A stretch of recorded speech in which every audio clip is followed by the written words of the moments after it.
Hello students, welcome to One Day Law Revision, Module 8, Constitution of National Company Law Tribunal, Appellate Tribunal and Special Court. Let's quickly go through the synopsis first. इसमें हम देखेंगे कि NCLT का constitution कैसे होता है, NCLT क्या है, फिर हम देखेंगे एपलेट ट्रिब्यूनल मतलब national company law appellate tribunal, उसका कॉन्स्टिट्यूशन कैसे होता है, फिर NCLT और NACLAT में मेंबर्स को कैसे सिलेक्ट करते हैं, उनका क्या टर्म है और उनकी सैलरी कौन डिसाइड करता है, किस केस में मेंबर्स को रिमूव कर सकते हैं, ट्रिब्यूनल का ऑर्डर, ट्रिब्यूनल के powers, appeal from orders of tribunal कि ट्रिब्यूनल के ऑर्डर पे अगर अपील करना है तो हम कहाँ जाएंगे, फिर स्पेशल कोर्ट का establishment, offences trial by special court, फिर मीडिएशन एंड कंसीलिएशन पैनल और उसके बाद corporate social responsibility. So let's get started. Constitution of national company law tribunal. Tribunal जो NCLT है ये हमारा जो कंपनीज एक्ट है उसका गवर्निंग बॉडी है, उसको हम NCLT बोलते हैं. It is a quasi judicial authority created under the companies act. इसके पहले कंपनीज एक्ट 2013 के पहले कंपनी लॉ बोर्ड था, उसको रिप्लेस करके कंपनीज एक्ट 2013 में NCLT आया. It's a quasi judicial authority. ये क्या करती है, कॉर्पोरेट सिविल डिस्प्यूट्स को हैंडल करती है. कॉर्पोरेट मतलब क्या, कंपनी रिलेटेड जो सिविल डिस्प्यूट्स है जो इस एक्ट में अराइज होते हैं उसको हैंडल करने का काम NCLT का है. इसके पास सारे पावर्स लाइक अ कोर्ट है, कोर्ट ऑफ लॉ या जज. इट इज़ ऑब्लाइज्ड मतलब उसका क्या काम है, टू ऑब्जेक्टिवली डिटरमाइन फैक्ट्स को डिटरमाइन करना, केस को डिसाइड करना in accordance with principle of natural justice and draw conclusions कि जो प्रॉब्लम है उसके फैक्ट्स देखो, केस को डिसाइड करो और फिर कंक्लूजन ड्रॉ करो. Such orders can remedy a situation, correct a wrong और impose legal penalties. इनके ऑर्डर में किसी सिचुएशन पे रेमेडी है या किसी गलत को सही करने का तरीका है या कहीं पेनाल्टी इम्पोज करने या कॉस्ट इनकर हुई है तो वो किसी और से रिकवर करवा के देना, ड्यूटीज़ प्रिविलेजेस, ये सारी पावर्स हमने NCLT को दी है. NCLT is not bound by the strict judicial rules, या स्ट्रिक्ट जुडिशियल रूल्स नहीं है of evidence and procedure. It can decide cases by following the principle of natural justice. मतलब यहाँ principle of natural justice चलता है. अब NCLT का constitution, central government constitute करता है NCLT. उसमें क्या रहेगा, उसमें एक प्रेसिडेंट रहेगा कंसिस्टिंग ऑफ प्रेसिडेंट मतलब it is headed by president और such number of judicial member, technical member as central government thinks fit. कि NCLT में एक प्रेसिडेंट है, वन प्रेसिडेंट, और सच नंबर ऑफ मतलब कुछ नंबर्स के जुडिशियल मेंबर है, कुछ टेक्निकल मेंबर्स है जो CG को फिट लगते हैं कि होने चाहिए NCLT में. फिर अब qualification of president and members of tribunal. हमने दो मेंबर्स देखे, जुडिशियल मेंबर, टेक्निकल मेंबर. तो सबके अब क्वालिफिकेशंस देखेंगे कि अगर तुमको NCLT का प्रेसिडेंट बनना है तो president is a person who has been a जज of a high court for 5 years. कौन NCLT का प्रेसिडेंट बन सकता है, जो हाई कोर्ट का जज था फॉर 5 years. फिर जुडिशियल मेंबर कौन बन सकता है, जो एक हाई कोर्ट का जज था या तो डिस्ट्रिक्ट कोर्ट का जज था फॉर एटलीस्ट 5 years या तो एडवोकेट था एटलीस्ट 10 years. अब टेक्निकल मेंबर कौन बन सकता है, who have at least 15 years. 15 years तक वो एक मेंबर था इंडियन कॉर्पोरेट लॉ सर्विस का या इंडियन लीगल सर्विस का, या एटलीस्ट 3 सालों तक उसका pay scale joint secretary to the government of India या उतना था या उसके ऊपर था, या तो फिर वो पिछले 15 साल से एक प्रैक्टिसिंग चार्टर्ड अकाउंटेंट है, या तो वो पिछले 15 साल से एक प्रैक्टिसिंग कॉस्ट अकाउंटेंट है, या वो पिछले 15 साल से प्रैक्टिसिंग कंपनी सेक्रेटरी है, CS, CMA या CS. अब वो एक ऐसा पर्सन है जिसकी ability, integrity, special knowledge, skills of not less than 15 years. किस फील्ड में उसका नॉलेज, एक्सपीरियंस, स्किल्स 15 साल से ज़्यादा होना चाहिए, law, industrial finance, industrial management और administration, industrial reconstruction, investment, accountancy, labour matters या और भी कोई company related matters, conduct of affairs, revival, rehabilitation, ये हमने सिक कंपनी के केस में देखा था, and winding up of company. अगर उसका एक्सपीरियंस ये सारे टॉपिक्स में 15 साल से ज़्यादा है तो वो NCLT का टेक्निकल मेंबर बन सकता है. या तो फिर for at least 5 years a presiding officer of a labor court, tribunal or NCLT constituted under Industrial Dispute Act. कि जो इंडस्ट्रियल डिस्प्यूट एक्ट में की गवर्निंग बॉडी है उधर का वो प्रेसिडिंग ऑफिसर था फॉर एटलीस्ट 5 years तो वो टेक्निकल मेंबर बन सकता है. तो अभी हमने देखा qualification of president, judicial member, technical member of NCLT. अब दूसरा बॉडी है appellate tribunal, national company law appellate tribunal, NCLAT, इसको हम नैकलैट भी बोलते हैं। या तो appellate tribunal is a authority provided for dealing with appeals, ये अपील्स को डील करती है कि जो ट्रिब्यूनल यानी कि हमारा एनसीएलटी, उसका जो डिसीजन है और अगर कंपनी उससे सेटिस्फाइड नहीं है तो वो अपील करेगी। अपील किसको करेगी? National company law appellate tribunal यानी कि नैकलैट को। तो ये क्या है? एक इंटरमीडिएट है, इंटरमीडियरी है from forum where appeals lie from order of tribunal, की जो ट्रिब्यूनल के ऑर्डर के जो अपील्स है वो हम नैकलैट में जा सकते हैं। It can further be challenge in the supreme court, मतलब चेन कैसा बनता है? एनसीएलटी से ऑर्डर मिला, अपील करो नैकलैट के पास, नैकलैट से सेटिस्फाइड नहीं हो तो supreme court, it can be challenge in the supreme court. Any party dissatisfied by any order of tribunal may bring an appeal to contest that decision. Appellate tribunal मतलब जहाँ tribunal से satisfied नहीं है appellate tribunal के पास जाओ, तो appellate tribunal के डिसीजन को रिव्यू करेगा and has power to set aside, modify और कन्फर्म इट। अब एपलेट ट्रिब्यूनल का कॉन्स्टिट्यूशन, इसमें कौन कौन रहेगा? सेंट्रल गवर्नमेंट कंस्टिट्यूट करेगा एपलेट ट्रिब्यूनल, जिसको हम एनसीएलटी बोलते हैं। इसमें चेयरपर्सन है and number of judicial technical member not exceeding 11, यहाँ हायर लिमिट दी है 11 की। वहाँ प्रेसिडेंट जुडिशियल टेक्निकल मेंबर था, यहाँ chairperson judicial and technical member है नॉट एक्सीडिंग 11। अब यहाँ क्वालिफिकेशंस क्या है? चेयरपर्सन को है जो वो है जो जज है सुप्रीम कोर्ट का या तो chief justice of high court. वहाँ प्रेसिडेंट कौन था? जो 5 साल से ज़्यादा के लिए जज था हाई कोर्ट का, बट यहाँ तुमको सुप्रीम कोर्ट का जज होना है या तो chief justice of high court.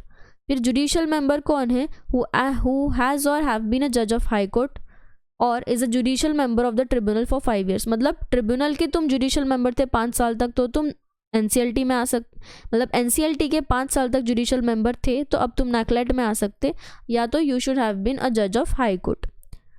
अब अ चेयरपर्सन और a member of the appellate tribunal shall hold office for a term of 5 years, 5 साल तक के लिए ऑफिस होल्ड कर सकते हो from the date on which he enters upon his office, but shall be eligible for reappointment for 5 years, मतलब tenure है 5 साल का प्लस 5 साल का, किसके लिए? चेयरपर्सन और जुडिशियल मेंबर के लिए। और a member of appellate tribunal shall hold office as such until he attends, अब इसमें एज भी दिया है, चेयरपर्सन के लिए एज ऑफ 70 years और एनी अदर मेंबर के लिए age of 67 years। Selection of members, terms of office, salary. Section 413 बात करता है term of office of president, chairperson and other members. President and any other member of tribunal shall hold office for a term of 5 years but which shall be eligible for reappointment of 5। NCLT में term है जो tenure है वो 5 साल और reappointment of 5 साल।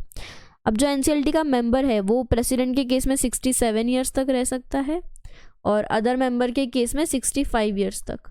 और हमने नैकलैट में क्या देखा था? चेयरमैन 70 years तक रह सकता है और जो अदर मेंबर्स है वो 67 years तक रह सकते हैं and tenure remains the same. Same thing फिर से रिपीट हुआ। अब salary allowances and other terms and conditions of service members, जो सैलरी अलाउंसेस और अदर टर्म्स है किसके? मेंबर्स ऑफ ट्रिब्यूनल के और एपलेट ट्रिब्यूनल के, वो कैसे प्रिस्क्राइब होंगे? Neither the salary nor the allowances nor the terms and conditions of the member shall be varied to their disadvantage after their appointment. कौन final करता है? CG. Removal of members, central government अगर चाहे तो after consultation with chief justice of India, की India के chief justice के साथ कंसल्ट करके प्रेसिडेंट, चेयरपर्सन या किसी भी मेंबर को हटा सकता है। प्रेसिडेंट एनसीएलटी का होता है, चेयरपर्सन नैकलैट का होता है और मेंबर्स मतलब जुडिशियल मेंबर या टेक्निकल मेंबर। किसको निकाल सकते हैं? Who has been adjourned as insolvent, central government किसको निकाल रहा है? In consultation with chief justice जो बंदा इंसॉल्वेंट है, who has been adjourned as insolvent मतलब जो खुद की लाइबिलिटीज भी पे नहीं कर सकता, या who has bin convicted an offence involving moral turpitude, या उसको किसी ऑफेंस में पकड़ा गया जहां मॉरल टर्पिट्यूड है, या फिर वो फिजिकली या मेंटली इनकेपेबल है to act as a president या चेयरपर्सन या मेंबर, या फिर जिसका फाइनेंशियल या अदर इंटरेस्ट है जिसके वजह से he will not perform his duties well या विल अफेक्ट प्रिजुडिशियली हिज फंक्शंस, मतलब विल बी हार्मफुल या तो फिर who has abused his authority, abuse मतलब उसने उसकी अथॉरिटी का मिसयूज़ किया, उसकी पोजीशन का मिसयूज़ किया, to render his continuance in office prejudicial to the public interest. तो हम किसको निकाल सकते हैं, जो इंसॉल्वेंट है, who has been adjourned as insolvent, या तो जिसने कोई ऑफेंस किया है, ऑफेंस ऑफ मॉरल टर्पिट्यूड मतलब सीरियस ऑफेंस। फिर जो मेंटली या फिजिकली इनकेपेबल है, या जिसका अब सडन फाइनेंशियल या इंटरेस्ट आ गया है उसके वजह से which may affect the prejudicially function of the president, या फिर जिसने अपनी पोजीशन का मिसयूज किया है। The president chairperson shall not be removed from his office except by an order made by the CG, CG order करे बिना, मतलब सिर्फ सीजी के ऑर्डर से ही हम इनको रिमूव कर सकते हैं on the ground of proven misbehaviour या तो इनकेपेसिटी, जो हमने ऊपर 5 पॉइंट्स देखे, but with consultation with chief justice of India. Central government with the concurrence of chief justice चाहे तो प्रेसिडेंट, चेयरपर्सन या मेंबर्स को निकाल सकता है, has passed an order of receipt of the report of the जज of supreme court on such reference. Central government shall after consultation with supreme court make rules to regulate the procedure for inquiry, before removal उन पे inquiry हो सकता है of proven misbehaviour या incapacity. अब order of tribunal, section 420 बात करता है ऑर्डर ऑफ ट्रिब्यूनल की। ट्रिब्यूनल क्या करेगा, after giving the parties to any proceeding before it reasonable opportunity of being heard. Tribunal पहले तो reasonable opportunity of being heard देगा किसी भी पार्टी को, पार्टी मतलब यहाँ कॉर्पोरेट पार्टी, जो भी कंपनी का कोई केस है वहाँ ट्रिब्यूनल पहले एक reasonable opportunity of being heard देगा, फिर ऑर्डर पास करेगा। ट्रिब्यूनल में at any time within 2 years, 2 साल के अंदर from the date of order, with a view to rectify any mistake apparent from the record, amend any order. मतलब tribunal के पास टाइम है कि ऑर्डर पास करने के बाद भी वो 2 साल तक ऑर्डर को 2 years तक अमेंड कर सकता है। अगर उसको लगता है कि कोई मिस्टेक हुई थी तो वो 2 साल तक उसको अमेंड करेगा, और जो भी अमेंडमेंट है तो वो हम पार्टी के नोटिस में लाएंगे। मतलब ट्रिब्यूनल इन्फॉर्म करेगा कि उसने ऑर्डर में कुछ अमेंडमेंट्स किए हैं। जो कॉपी है न्यूली अमेंडेड ऑर्डर का वो सारी पार्टीज को वो भेजेगा, parties concerned. Appeal from order of tribunal, section 421 बोलता है कि जो भी पर्सन को ट्रिब्यूनल के ऑर्डर पे अपील करना है तो वो एपलेट ट्रिब्यूनल के पास जाएगा, NCLAT के पास, NACLAT के पास जाएगा। फिर no appeal shall lie to the appellate tribunal from an order made by tribunal with the consent of parties. अगर पार्टीज के कंसेंट से अपील से ऑर्डर बना था तो फिर अब तुम NACLAT को अपील नहीं कर सकते हो। तो अपील कितने दिन में फाइल करना है NACLAT को, within a period of 45 days from the date of copy from tribunal, कि ट्रिब्यूनल ने ऑर्डर देने के बाद 45 days के अंदर तुम अपील कर सकते हो NACLAT को with the copy of order of tribunal जो वो पर्सन को मिली थी, accompanied with such fees as may be prescribed। फिर on the receipt of appeal appellate tribunal क्या करेगा, पार्टीज को चांस देगा, reasonable opportunity of being heard, फिर उसके बाद वो ऑर्डर पास करेगा एज इट थिंग्स फिट, जो ऑर्डर इसको कंफर्म करेगा, मॉडिफाई करेगा या सेट असाइड करेगा। Appellate tribunal send a copy of order to every member and tribunal. फिर एपलेट ट्रिब्यूनल का जो ऑर्डर है वो मेंबर्स को भी भेजेगा और ट्रिब्यूनल को भी भेजेगा। Establishment of special court, central government क्या बोलता है, for the purpose of speedy trial, अगर स्पीडी ट्रायल करना है of offence punishable under this act of imprisonment of 2 years और मोर, जहाँ तुमको लगता है कि पनिशमेंट इम्प्रिजनमेंट रहेगा 2 साल या उससे ज़्यादा, और जहाँ स्पीडी ट्रायल करना है वहाँ हमने स्पेशल कोर्ट्स एस्टैब्लिश किए, तो तुम डायरेक्टली मैटर स्पेशल कोर्ट में लेके जा सकते हो। वहाँ एक सिंगल जज रहेगा appointed by central government with the concurrence of Chief Justice of High Court with whose jurisdiction the judge is appointed to work। मतलब स्पेशल कोर्ट में एक सिंगल जज है जिसको सेंट्रल गवर्नमेंट ने अपॉइंट किया है। Person shall not B qualified for appointment as a जज of special court unless before such appointment holding office of a session जज और एडिशनल सेशन जज, कि स्पेशल कोर्ट में एज अ जज अपॉइंट होने के पहले he was holding office of a session जज, मतलब उसने सेशन जज का ऑफिस होल्ड करना ज़रूरी है या तो एडिशनल सेशन जज का, फिर ही हम उसको स्पेशल कोर्ट का जज बनाएंगे।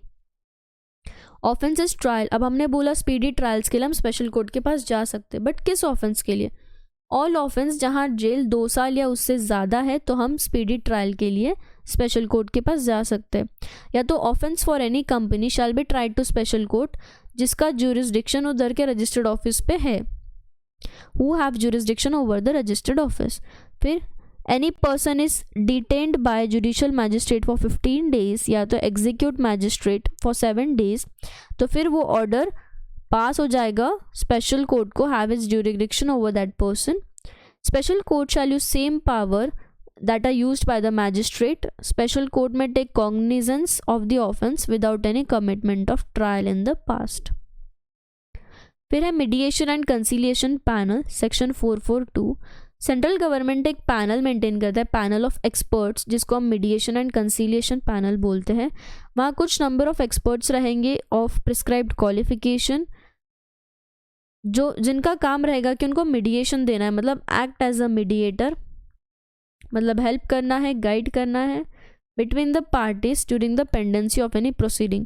कि अगर कोई प्रोसीडिंग पेंडिंग है बिफोर द सेंट्रल गवर्नमेंट या ट्रिब्यूनल या एपलेट ट्रिब्यूनल, तो ये जो एक्सपर्ट्स हैं उनका काम है कि मीडिएशन देना, मतलब mediator, as a mediator act करना.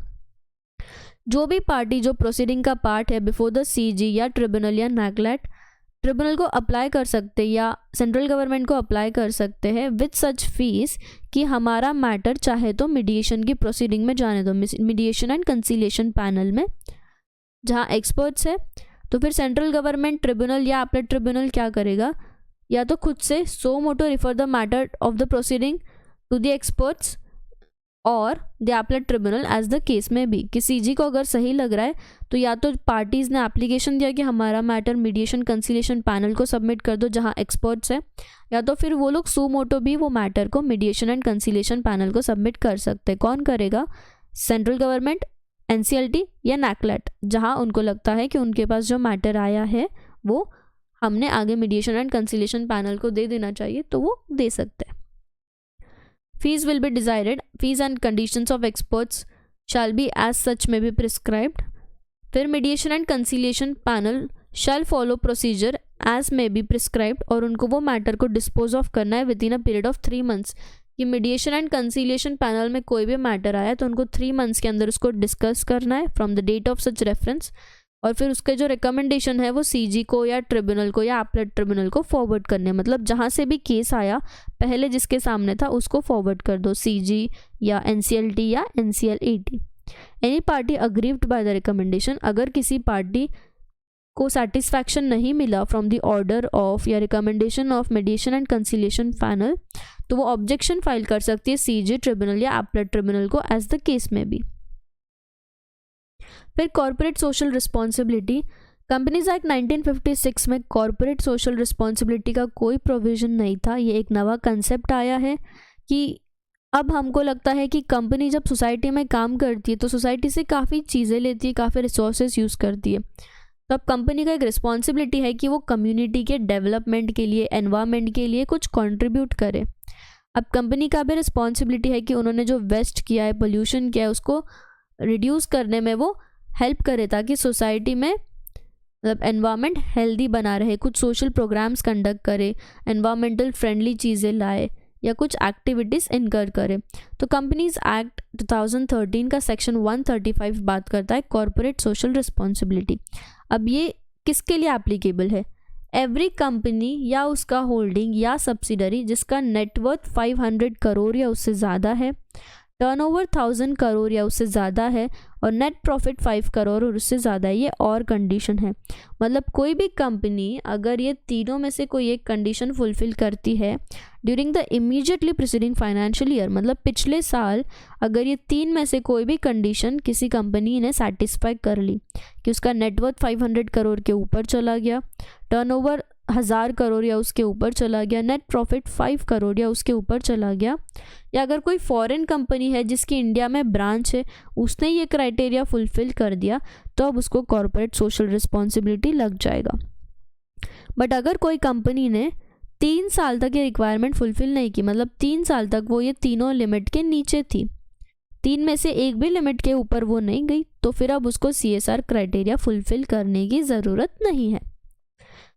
अब एक CSR कमेटी बनती है, उसमें क्या होता है, जिस भी कंपनी को CSR एप्लीकेबल है वहाँ CSR कमेटी बनेगी, वहाँ 3 या 3 से ज़्यादा डायरेक्टर रहेंगे, उसमें से एटलीस्ट एक डायरेक्टर इंडिपेंडेंट रहेगा. If a company is not required to appoint an independent director, तो it shall have in 2 or more directors in the committee. Consisting of 2 directors in case of private company, तो फिर 2 director board पे भी रहेंगे. Consisting of at least 2 persons in case of foreign company, of which 1 person shall be authorised person resident in India and other nominated by the foreign company. अब function क्या है CSR committee का? CSR committee का function है कि वो CSR policy को form करे कि वो कैसे CSR एक्सपेंडिचर करेगी. अब जो कंपनी को CSR लग जाता है ना, उस कंपनी को पिछले 3 साल का एवरेज प्रॉफिट निकालना पड़ता है एंड उसका 2% एज अ CSR एक्सपेंडिचर इनकर करना पड़ता है. तो CSR कमेटी का काम ये है कि वो CSR पॉलिसी बनाए कि वो किस तरीके से किस एक्टिविटीज़ में ये 2% एक्सपेंडिचर करने वाले हैं.